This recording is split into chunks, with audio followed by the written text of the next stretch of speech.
ये अभी से चालू नहीं हुए। अपन नहीं कहते यार उनकी औलाद इतनी ये भी निकली। अब जब तुम शुरू से ये भी पढ़े हो, बतो ये भी निकर है इन्हें निकर। शुरू से अच्छी पढ़ाई कराओ तो ठीक। अब तुम जब शुरू से ये भी पढ़े है तो वो तो ये भी निकर है। वृंदावन बिहारी लाल की जय हो। तो पेपर में आता है किन्हीं दो में से एक का उत्तर लिख दो। ऐसे ही भगवान ने हमें जीवन में 3 मौके दिए। भगवान ने कहा 3 में से एक ही हम में लगा दे। भगवान सबसे पहले कहते हैं हम में मन लगाओ, मन लगाओ। मन ने लगे तो धन लगाओ, और धन ने लगे तो तन लगा दे। कछू तो लगा दे हम में, पर ना हमने मन लगाया, न धन लगाया, न भगवान में तन लगाया सेवा में। तो पहले वो है जिनका यहां बहुत सम्मान है क्योंकि उनके पास पैसा है, पर भगवान के घर में उसका कोई सम्मान नहीं होगा। दूसरे वो जिनका यहां बिल्कुल सम्मान नहीं है, पर भगवान के घर में उनका सम्मान होगा। वो है ये साधु संत महात्मा। भजन करवे वारों को आज के आदमी सम्मान नहीं करें। पगला कहने लगे पगला। अरे कहीं वो तो पागल है, मर गया हूं गद बदाएं, कीर्तन हूं गद बदाएं, कथा हूं गद बदे परी। अरे पगला है कहीं हूं कछु काम ही नहीं। बताओ छके थे आदमी पगला। कछु कछु ऐसे रहते हैं जिंदगी भजन भाव में नहीं गए, जिंदगी मंदिर मर गया नहीं गए। और अगर कोनो टेम से मंदिर जा रहा है तो तर्कें जरूर करें। दरवाजे में अब कई बच्चा जे तो बैकुंठ जे हैं, हरिश्चंद्र ने कर गए। तुम के तो भर रहो पो तो बैकुंठ जे है। मनो तुम मुंह में कीड़ा पर के न मारो तो विपिन बिहारी को नाव बदल दिए। कछु इनमें रहते हैं जिंदगी भजन भाव में नहीं गई, पर कहूं 4-6 माताएं सोच ले वे कितने अच्छे अच्छे स्थान हैं मालथोन में। अपन ने हो तो सोमवार के सोमवार, मंगल के मंगल भजन बांध लिए तला मंदिर पर।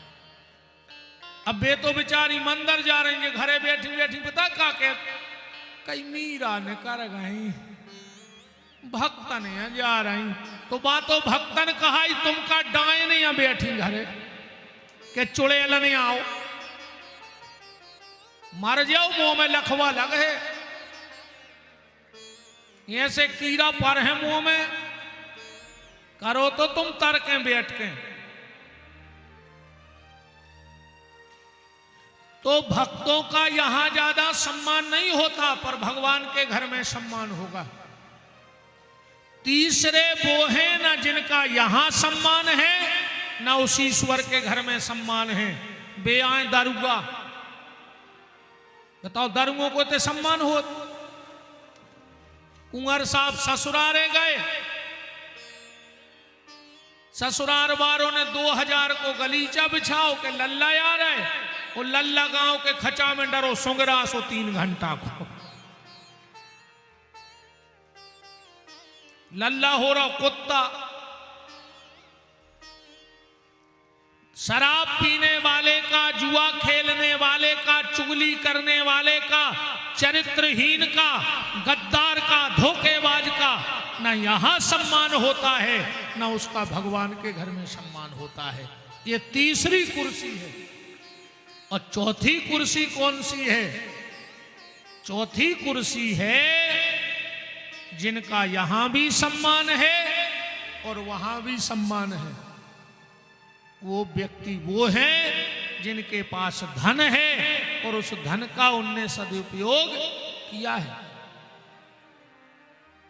अच्छे काम में लगाया है। तन को भगवान की सेवा में और मन को भगवान के भजन में लगाया है। उनका यहां भी सम्मान होगा और उनका भगवान के घर में भी सम्मान होगा। निवेदन आप सबसे मेरा वही है, जितना अधिक से अधिक हो सके इस मानव जीवन में भगवान का नाम ले लेना, क्योंकि भगवान के नाम की ताकत इतनी है, इतनी ताकत है। ब्रिटिश शासन था मुगल काल का, एक अंग्रेज ट्रेन से उतरा, स्टेशन के बाहर एक महात्मा जी बैठ करके माला कर रहे थे।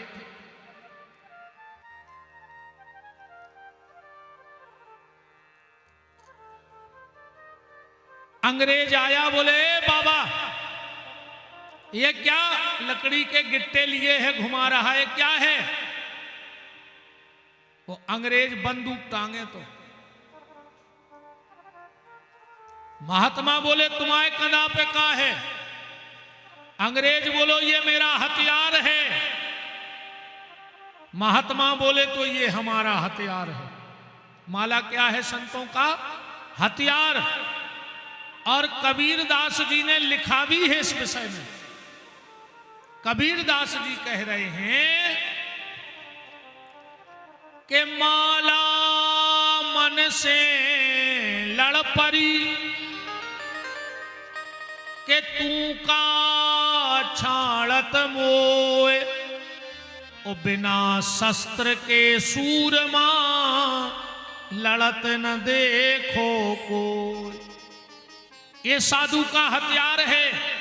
काम, क्रोध, लोभ, मोह, मत्सर, दंभ, अहंकार, पाखंड से लड़ना है तो तुम्हें भगवान के नाम की माला उठानी ही पड़ेगी।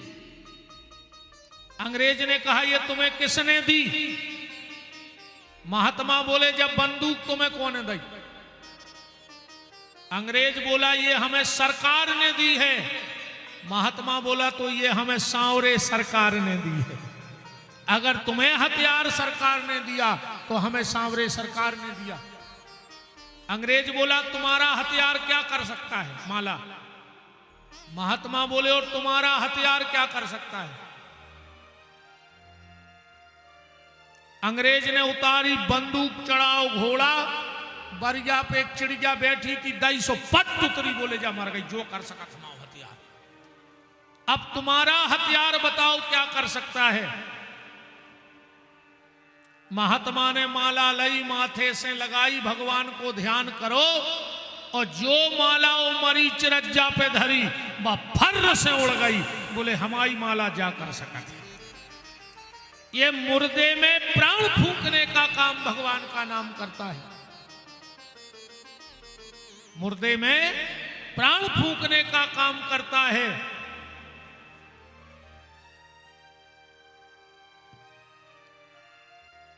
समझ गए बात?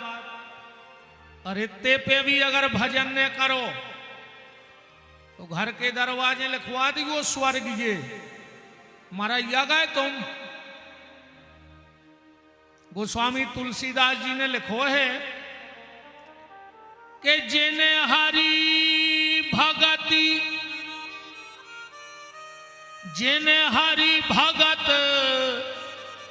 हृदय नहीं आनी, तो जीवत सौ समान ते ही प्राण।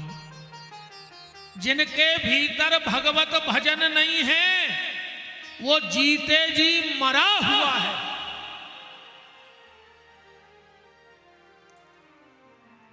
भगवान के नाम की वो ताकत है। गोस्वामी तुलसीदास जी को तो सभी जानते हैं, जिनके ग्रंथ को हम लोग सुन रहे हैं। गोस्वामी जी का जन्म हुआ, ध्यान से सुनना। माता पिता मर गए।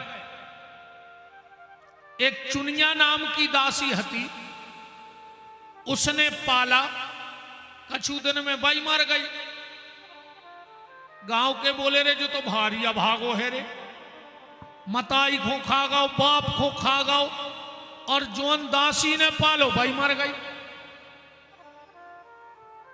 जिस दासी ने पाला वही मर गई। गांव के लोगों ने तुलसीदास जी को बाहर निकाल दिया। गांव के छोटे से बालक थे, इनका नाम था राम बोला।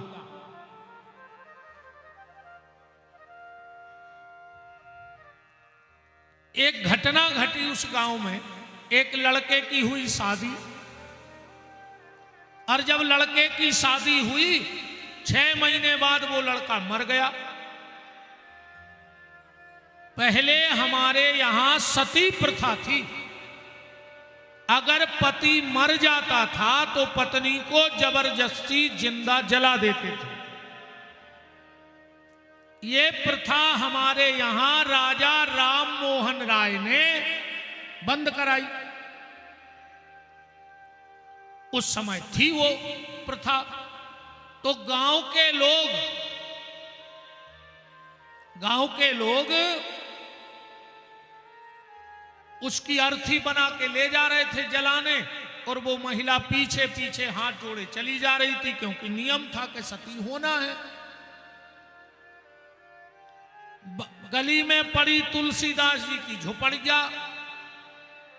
अब सब रो रहे थे, जवान लड़का मरे तो रोएंगे ही।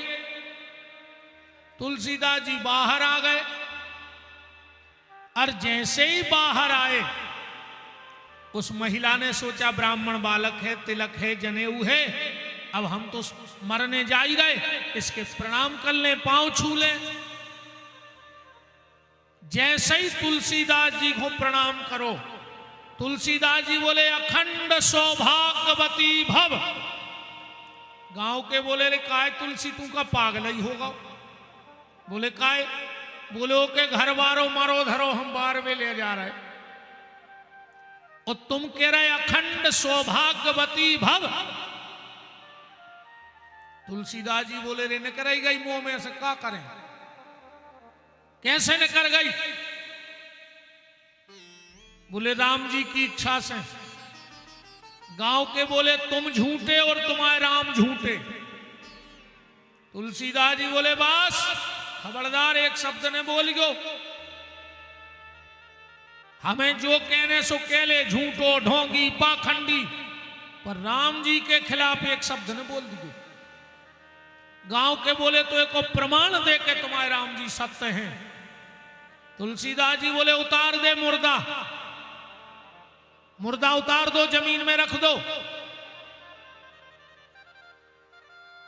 गांव के बोले आज तक बीच में मुर्दा उतरो नहीं है, ध्यान रखियो, कम कछु चमत्कार ने भाव तुलसी, तो एक हो तो बार है बाद में, तुम में जिगत में लोग हर के धर दे आ जाए। बोले उतार दो। आज जैसा ही मुर्दा उतारा, तुलसीदास जी बोले गोल बना के बैठ जाओ और सीताराम राम राम राम राम करो। सब राम राम करने लगे। तुलसीदास जी आए, आंखों में आंसू भर के अपने परमात्मा को प्रणाम करके, और जो मुर्दे के कान में कहा राम, मुर्दा उठ करके बैठ गया। जो लोग राम राम कह रहे थे वो कहने लगे राम नाम सत्य है, राम नाम झूठा नहीं है। हमारे यहां प्यारे आज भी ये परंपरा है, घर से जब मुर्दा उठता है और शमशान घाट जाता है तो एक जगह बीच में उस मुर्दे को उतारा जाता है। उतारा जाता कि नहीं उतारा जाता? बोलो सिर हिला, उतारा जाता कि नहीं उतारा जाता? हमारे यहां आज भी ये परंपरा है। गोस्वामी तुलसीदास जी के यहां से इस परंपरा का शुभारंभ हुआ है। इस परंपरा का शुभारंभ हुआ है, पर हम लोग अपनी सारी परंपराएं भूल चुके हैं। हम अपनी परंपराओं को नकार चुके हैं।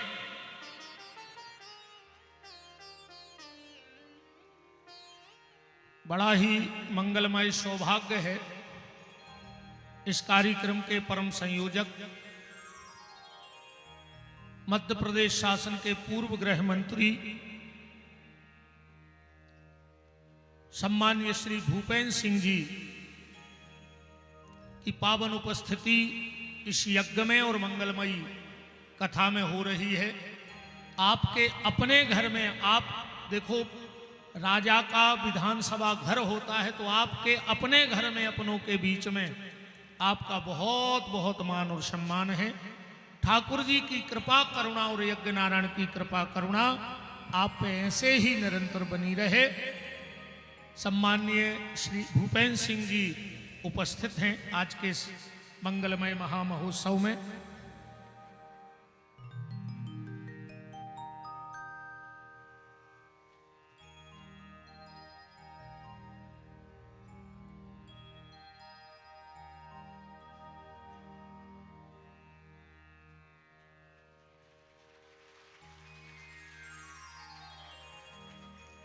विराजिएगा।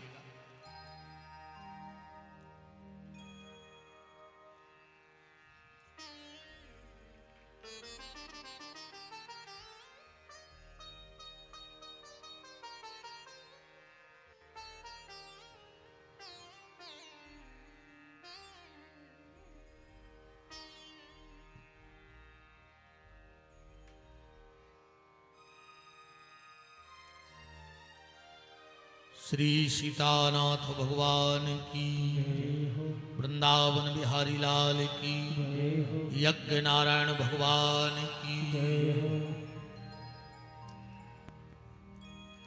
सभी लोग अपने यथास्थान विराज जाएं और कथा के भाव में जो हम लोग चल रहे हैं उसको आनंद के साथ कथा को श्रवण लाभ प्राप्त करें।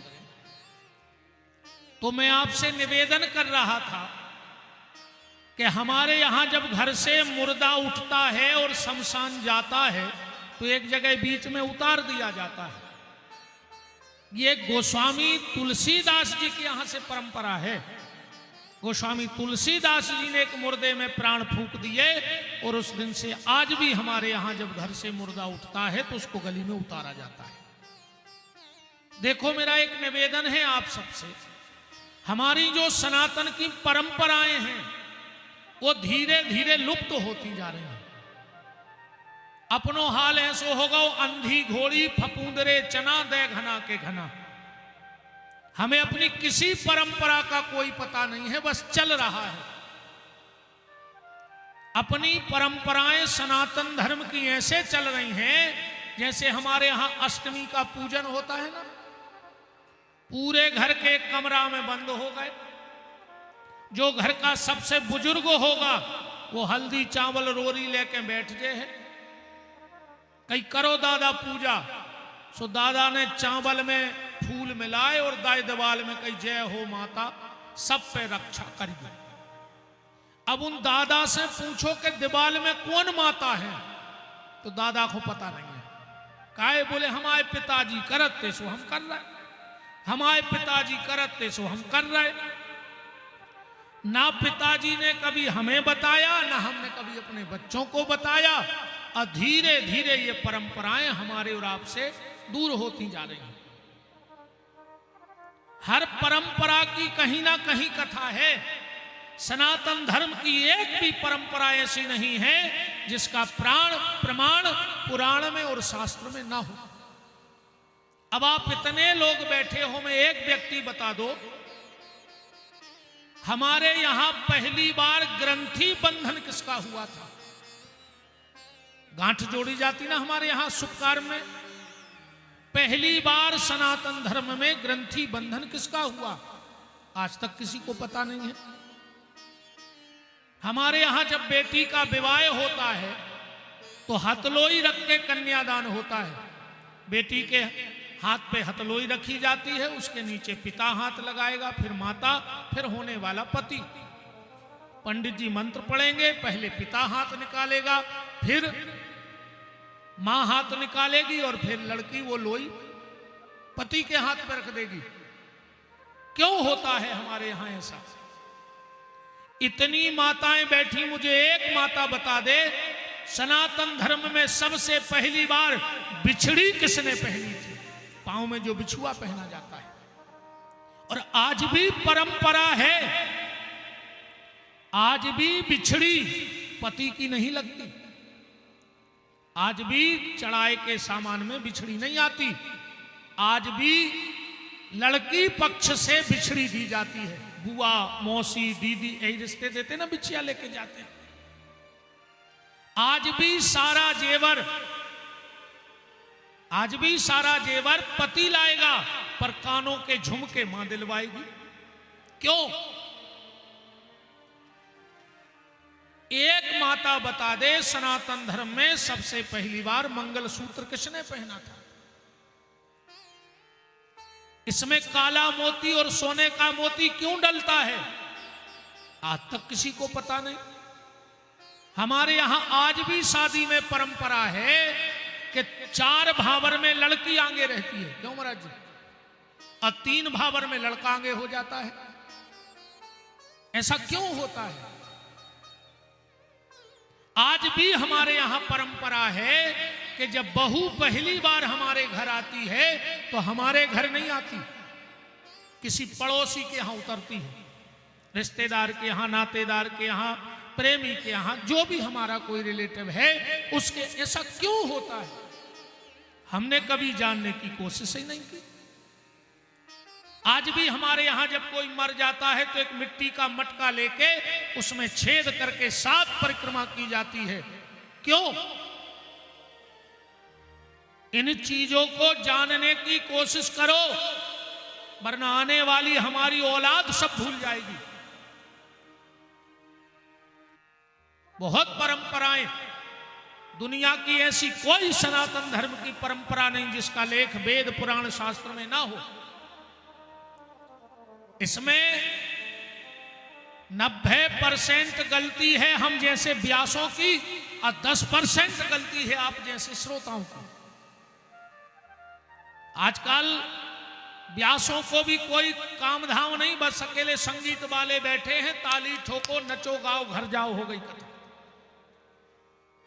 2-3 घंटे की कथा में धमचिक धमचिक धमचिक करो, खूब नाचो गाओ और जाओ। आजकल कथाएं कम, नचाई ज्यादा होने लगी कथाओं में।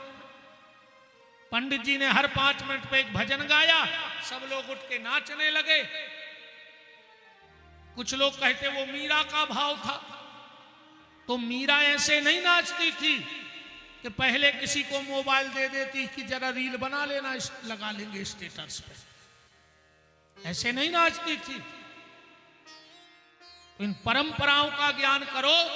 और कुछ परंपराएं, हम लोगों की हालत ये हो गई है कि हुआ ज्यादा है, बस पता आता कुछ नहीं है। बस ये करते थे तो हम कर रहे, हम करते हैं तो वो कर रहे। हमारी हालत ऐसी है, एक रानी के पांव दबा रही थी उसकी नौकरानी सेविका। समझ लेना हमारी क्या हालत होके रह गई है। रानी के पांव दबा रही थी। रानी बोली कि नौकरानी तू तो आज बड़ी खुश लग रही है, बात क्या है? बोले महारानी खुशी की बात ही है। बोले क्या? बोले गुल्लू हुआ है, गुल्लू। रानी ने कहा ये तो बड़ी खुशी की बात है। तुरंत दूसरी नौकरानी से कहा मिठाई लाओ, इसका मुंह मीठा कराओ, गुल्लू हुआ है। तो नौकरानी को मिठाई खिलाई और एक मीठा रानी भी खाने लगी। इतने में आ गए राजा साहब। बोले रानी तुम तो मीठा खाती नहीं थी, आज मीठा क्यों खा रही हो? अरे बोले महाराज बड़ी खुशी की बात है, गुल्लू भाव गुल्लू। तो राजा ने कहा हमें भी मिठाई खिलाओ। राजा ने भी मिठाई खाई। बगल में खड़ा था मंत्री। राजा बोले मंत्री तू भी मिठाई खा। बोले क्यों? बोले गुल्लू हुआ है। तो मंत्री ने कहा साहब फिर दो दो, एक पत्नी को एक हमें। राजा ने 2 मीठा के पीस दाए, एक मंत्री ने खा लो, घरे गए। पत्नी से बोले लो। बोले क्यों? बोले गुल्लू हुआ है, गुल्लू। तुमसे किसने कहा? बोले राजा ने। तो रानी ने कहा जब राजा मिठाई बांट रहा है तो बहुत बड़ी बात होगी। मंत्री की पत्नी ने मिठाई बनवा के पूरे राज्य में बंटवा दी। गुल्लू हुआ है गुल्लू। अब जो भी सुने तो वही मिठाई बंटवाए। एक सिपाही था, उसने डरते डरते एक आदमी से पूछा कि यार वो तो सब ठीक है, पूरे राज्य में मिठाई बंट रही, पर ये गुल्लू है कौन? सामने वाला बोला यार हमें नहीं पता, मंत्री जी ने मिठाई बंटवाई। मंत्री के पास गए, बोले काय भैया जी गुल्लू को आए? बोले हमें बिल्कुल पता नहीं है, राजा ने दी थी मिठाई। राजा के पास गए, बोले राजा साहब ये गुल्लू है कौन? पूरा राज्य जानना चाहता है। राजा बोले यार जो तो हमें भी पता नहीं है, रानी मिठाई खा रही थी सो हमने खा ली। राजा तुरंत सभा से घर आए, रानी से बोले रानी ये गुल्लू कौन है? रानी बोली हमें नहीं है पता। नौकरानी ने कही सो हमने कह दी, बुलाओ उस नौकरानी को। नौकरानी आई, राजा बोले ये गुल्लू कौन है? बोले महाराज हमारी गदग्या के बच्चा भाव को ना हमने गुल्लू डाल लो। पूरे राज्य में मिठाई बट गई गुल्लू की, पता को नहीं है कि गुल्लू को आए। ये हालत हमारी और आपकी हो गई है। हमें अता पता अपनी परंपराओं का कुछ नहीं है, वो तो लगे हैं। इन परंपराओं का ज्ञान रखो। क्या बताओगे अपने बच्चों को?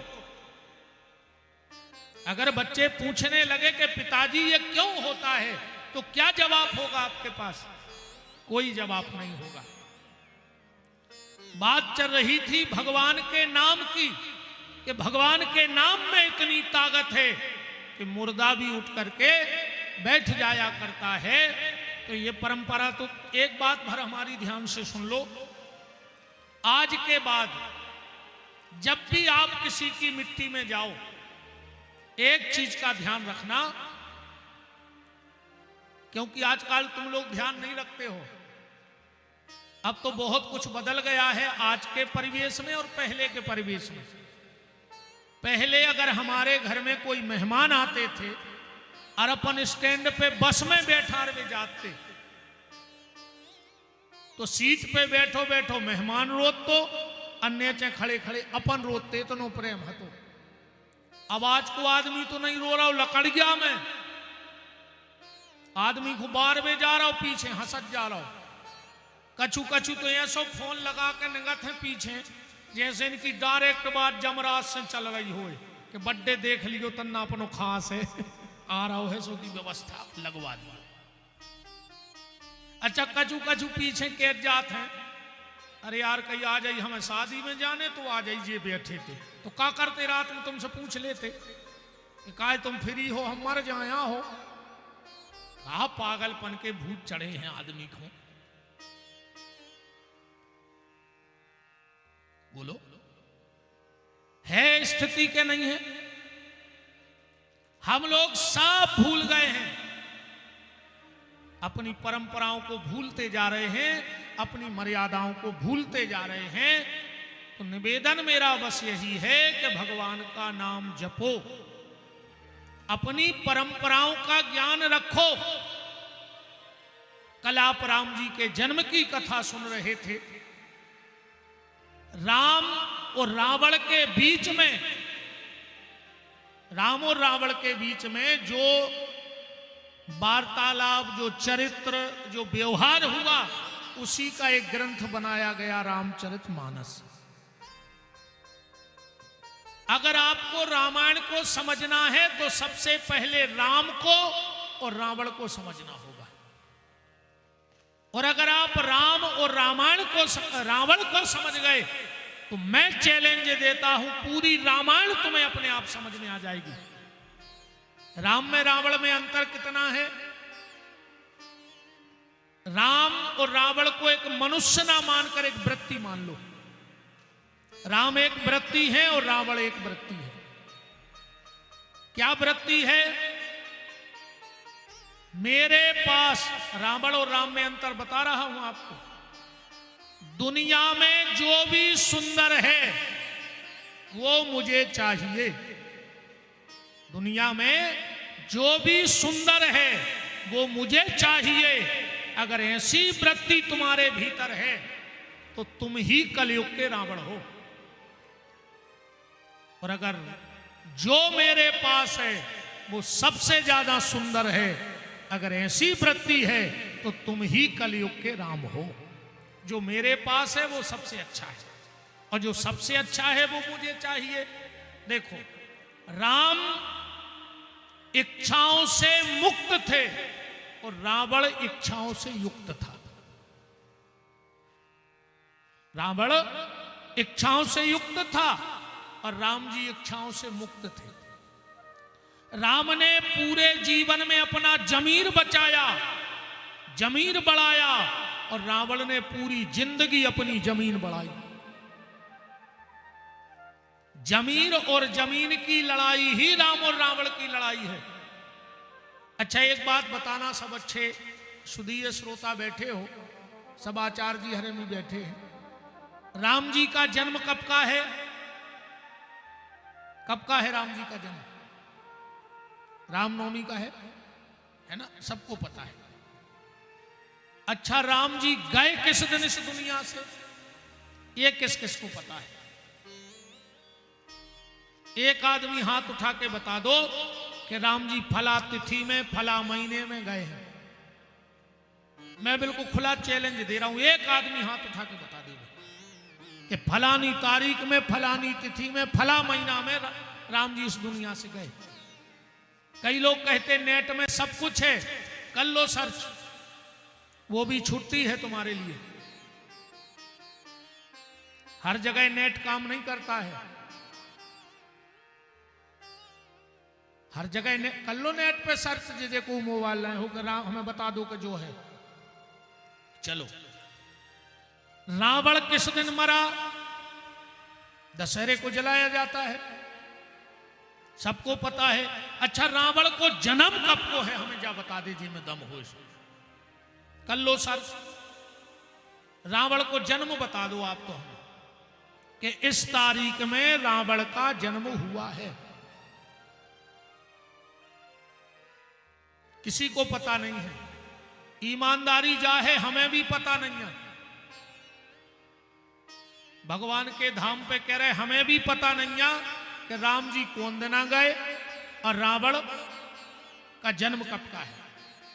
तो जब ये बात हमें भी पता नहीं है तो हम ये क्यों पूछ रहे हैं?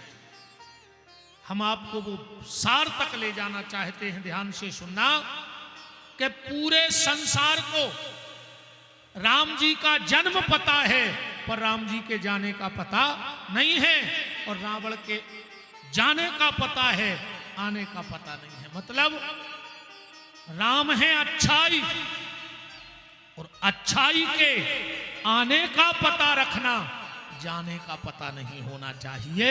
इसलिए राम जी के जाने का आज तक किसी को पता नहीं, कभी करना भी नहीं राम जी के जाने का पता। अच्छाई हमारे जीवन से कभी ना जाए, और रावण है बुराई, तो बुराई के जाने का सबको पता है पर उसके आने का किसी को पता नहीं है। भगवान करे कभी किसी को पता ना हो कि हमारे जीवन में भी बुराई आ जाए। बस राम में और रावण में यह फर्क है, अच्छाई और बुराई का। राम जी का जन्म हुआ, कल आपने उत्सव मनाया, भगवान का नामकरण संस्कार हुआ। गोस्वामी तुलसीदास जी कह रहे हैं कि नामकरण करे अवसर जानी। वशिष्ठ जी को बुलाया और चारों भाइयों के नाम रखे गए। वशिष्ठ जी के मुंह से क्या निकला? जो आनंद सिंधु सुख राशि, असी करते त्रैलोक सुपासी। इनका नाम होगा राम, इनका नाम राम। अच्छा, राम का अर्थ क्या है? राम माने राहत, मां माने मिले। जिसके दरवाजे सबको राहत मिल जाए उनका नाम है राम। राम माने रोटी, मां माने मिले। जिसके दरवाजे रोटी मिल जाए उसका नाम है राम। राम माने राष्ट्र, मां माने मंगल, जो राष्ट्र का मंगल करेंगे उनका नाम है राम। आजकल लोग सनातन धर्म को मिटाने की कसमें खा रहे हैं। आप सोशल मीडिया पे देखते होंगे, कई लोग कहते हम सौगंध खाते हैं सनातन धर्म को मिटा के रहेंगे। तो जो सनातन धर्म को मिटाने की सौगंध खा रहे हैं, समझ पाओ तो समझ जाइए उनकी कसमें कैसी हैं। उनकी कसमें कैसी हैं जो सनातन धर्म को मिटाने की कसम खा रहे हैं। अगर वो अपने बाप की कसम खाएं तो कौन उनको पड़ोसी मर जाए, इतनी दम है उनकी कसम में। जो सनातन धर्म को मिटाने की कसम खा रहे हैं, अगर वे खुद के बाप की कसम खा देवे तो उनको पड़ोसी मर जाते। ये को समझ गए हो तो समझ जाइयो, नहीं समझ पाए हो तो कोई दिक्कत नहीं है, कोई दिक्कत नहीं। दूसरा नाम रखा गया भरत। जो भाव से भरता है वो भरत है। आजकल भी भरत हैं, सुनैया के आजकल भरत नैया, पर वे भरत नैया जिनमें भक्ति भरी है आज भी भरत हैं। घर भरत, जेब भरत, तिजोरी भरत, बैंक भरत, ऐसे भरत बहुत है। तीसरा नाम रखा गया शत्रुघ्न और चौथा नाम रखा गया लक्ष्मण। अच्छे कोपन ये तो तुम्हारे सब पढ़ा ही ले हो, एक अच्छो भाव निकालिए। आज कबीर दास जी से पूछा गया कि जैसे तुम राम जी का नाम रखो तो क्या करोगे। कबीर दास जी बोले हम चारई बंगों के नाम भी जोड़ हैं, तब एक सार निकाल कर दे। बोले तो रख दो, चारई बंगों के नाम उठा लो, चारई लड़कों के, और बनाओ सार। बोले हम आगे से नाम नहीं रख, हम पीछे से नाम रखेंगे। बस 2 मिनट बाद, 2 मिनट मात्र, हम पीछे से नाम रखेंगे। बोले रखो। तो सबसे पहला 8 में किसका नाम आएगा? श्रुति कीर्ति, शत्रुघ्न की पत्नी सबसे छोटी रहेगी। कबीरदास जी कहते बस यहां से बात को पकड़ो, श्रुति कीर्ति, शास्त्र को पढ़ो और शास्त्र को सुनो, तो क्या होगा? बोले शत्रुघ्न आ जाएगा। तुम्हारे भीतर के जो शत्रु हैं वो अपने आप धीरे धीरे खत्म होने लगेंगे अगर तुम शास्त्रों से, सत्संग से जुड़ जाओगे तो। बोले फिर क्या होगा? फिर क्या होगा? बोले फिर आएगी उर्मिला, लक्ष्मण की पत्नी। ये उर माने हृदय, ये भगवान से मिलने को तड़पने लगेगा। जब भीतर के शत्रु मरेंगे तो ये हृदय भगवान से मिलने को तड़पेगा। बोले फिर क्या होगा? बोले उर्मिला के बाद आएगा लक्ष्मण, मतलब ये मन लक्ष्य की तरफ दौड़ेगा, फिर ये दुनिया में नहीं दौड़ेगा। जिस दिन भगवान से प्यार की ललक जग गई तो ये मन दुनिया में ना जाकर लक्ष्य की तरफ दौड़ेगा। बोले फिर क्या होगा? बोले मांडवी। मांडवी माने भरोसा, धीरे धीरे तुम्हें भगवान पे भरोसा होने लगेगा। फिर आएगा भरत, भाव तुम्हारे भीतर भरेगा, और जिस दिन भाव भर गया तो क्या होगा? बोले फिर आएगी सीता। सीता माने शांति, साहसता, सरलता, सहनशीलता, और जिस दिन ये सब चीजें तुम्हारे भीतर आ गई तो इसी मन में राम प्रकट हो जाएंगे। ये कबीरदास जी का पूरा नाम का विश्लेषण है।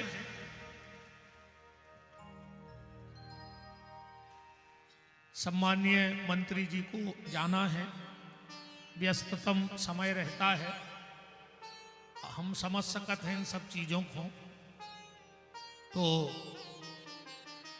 मैं निवेदन करता हूं कि वो 2 शब्द अपने परिवार से सुख दुख की बातें करें। बहुत बहुत आपको धन्यवाद है। और एक चीज के लिए आपको माननीय मंत्री जी बहुत बहुत बधाई। एक चीज के लिए, आपके माता पिता के सत्कर्म कहें या गुरु की कृपा कहें, जो आपके निवास पे ठाकुर जी बैठे हैं। क्या कमाल के ठाकुर जी हैं। ऐसा लगता है कि अगर नजर मिला लो तो आदमी लौटे ना वहां से। ये आपके माता पिता, आपके गुरु। देखो, एक व्यक्ति ऐसा होता है जो परिवार का सहारा होता है, एक व्यक्ति ऐसा होता है जो खुद का ही सहारा नहीं होता। पर भगवान किसी किसी को ऐसा चुन के भेजते हैं कि वो हजारों का सहारा हो जाता है। तो ठाकुर जी, हम तो एक बार गए दर्शन करने, पर ऐसा लग रहा था कि सबसे कह दें भग जाओ और मंदिर बंद करके हम भीतर बैठ जाएं और घंटे 2 घंटे उनसे हम चर्चा करें, कुछ रो लें बैठ के। बहुत दिव्य स्थान आपने बनाया है, उसके लिए आपको इस व्यासपीठ से बहुत बहुत साधुवाद है, धन्यवाद है। और ये आपके भाव, क्योंकि भगवान की मूर्ति सुंदर नहीं होती, भक्त के भाव सुंदर होते हैं। भक्त का जितना गहरा भाव प्रतिमा में होता है, भगवान उतने सजीव उस भाव के द्वारा दिखने लगते हैं। तो बहुत बहुत साधुवाद आपके लिए। सम्मानीय मंत्री जी, 2 शब्द